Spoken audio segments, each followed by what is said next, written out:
Welcome to Heart of a Trailer Transplant Story. I'm Roger Anderson, and I'm your host, and welcome to my studio for the day.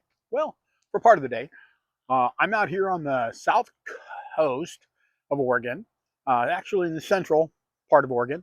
Um, I've got Newport north of me and Coos Bay and North Bend south, and I just took a drive up the coast and found this beautiful lake over here, and I just thought I'd give you a little thing. I'm going to switch it around so you guys can actually see the lake.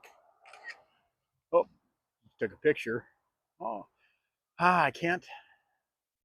I'd like to be able to switch it, but I don't know if I can. So I'm just going to pan around here.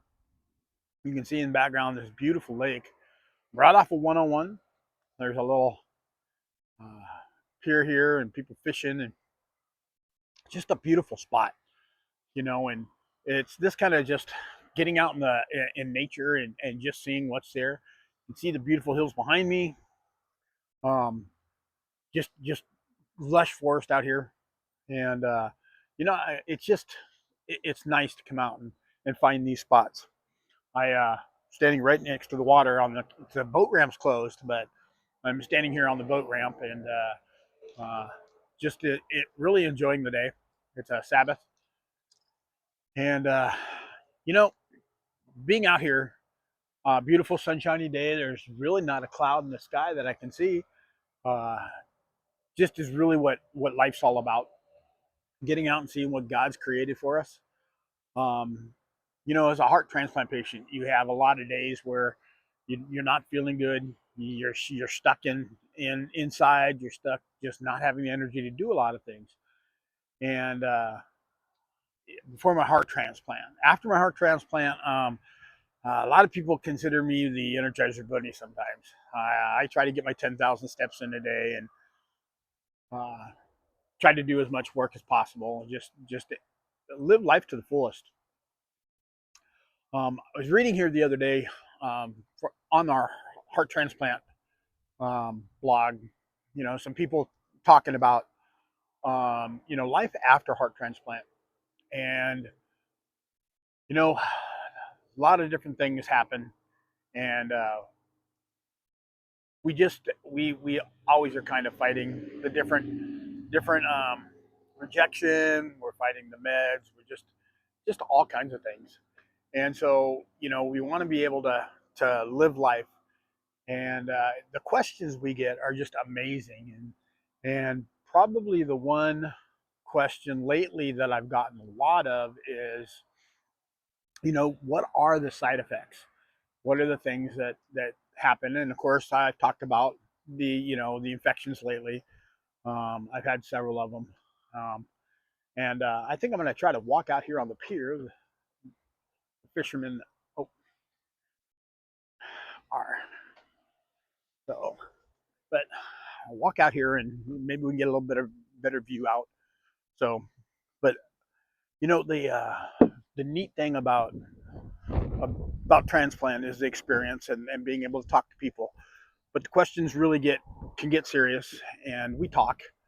And I'm gonna come out here and just kind of turn around here, let you guys just enjoy this view, just this incredible lake. Um, it goes on back there for quite a while. We've got some structures over here, but you know the complications, the different things that can go on, can really be life changing. Um, just was reading a story of a gentleman who 6 years out and uh, wasn't feeling good. Talked to the doctors. Doctors said, okay, it just might be a bug or anything. We're going to keep an eye on it. And, um, ended up going into the emergency room because he really wasn't feeling good. They did some tests and everything. Said it's probably just a bug. Running a little bit of a fever. Called his heart transplant team.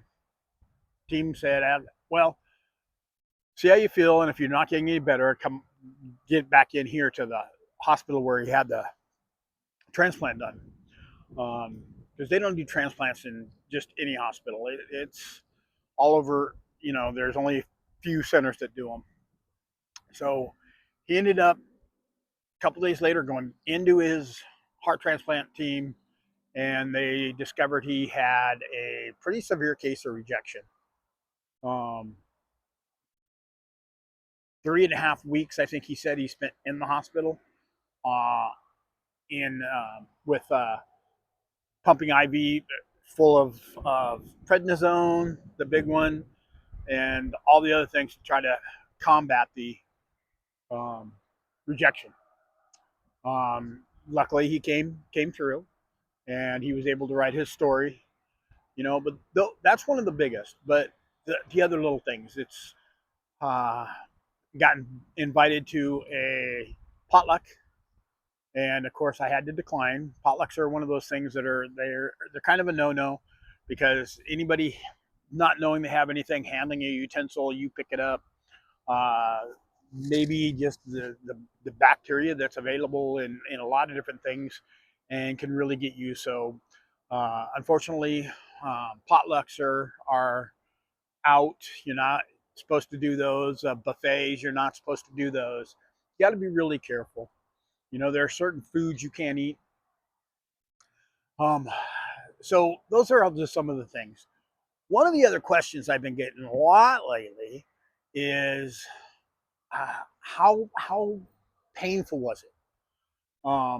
Everybody is, like, that must have been really really painful, and everyone's different. For me, it wasn't that bad. Some people describe it as feeling like they got hit by a train. Um, as I remember one person describing it, another one, this is like being in a car accident. The wind's coming up here a little bit, so um, you know, want to make sure my hat's on. Don't want to blind you with my bald head. But it's all those little things. Is each person is different, so their experience is different. That's why sharing mine, I hope helps. But for me, I was on some pain meds for a few days, and then I was off, and it was Tylenol.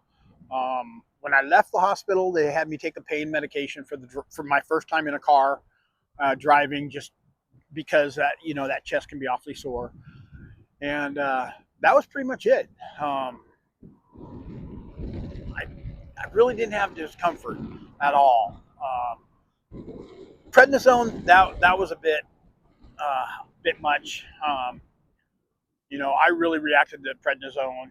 I had to lay with ice bags under my arms, pits, to help cool me down. I'll admit, my poor wife had to put up with me and the some anger. Um, Prednisone can cause that. Um, but just the quick mood swings, just all kinds of stuff like that. For me, was the big things. But uh, everybody's different, and so what I suggest is, you know, if you know somebody who's been through that, don't be afraid to ask. Most most everybody's willing to share, and not just heart, but kidney, liver, whatever it is. I know a young lady who's had a couple bone marrow, um, and the thing is that each person is different, so each person has a story, and the story can be fascinating. Um, with mine, 11 days in the hospital. That's it, and that's because for that first 10 days, I had a wound vac on my chest where they opened it up, and so they had to wait the 10 days for that, and I was out.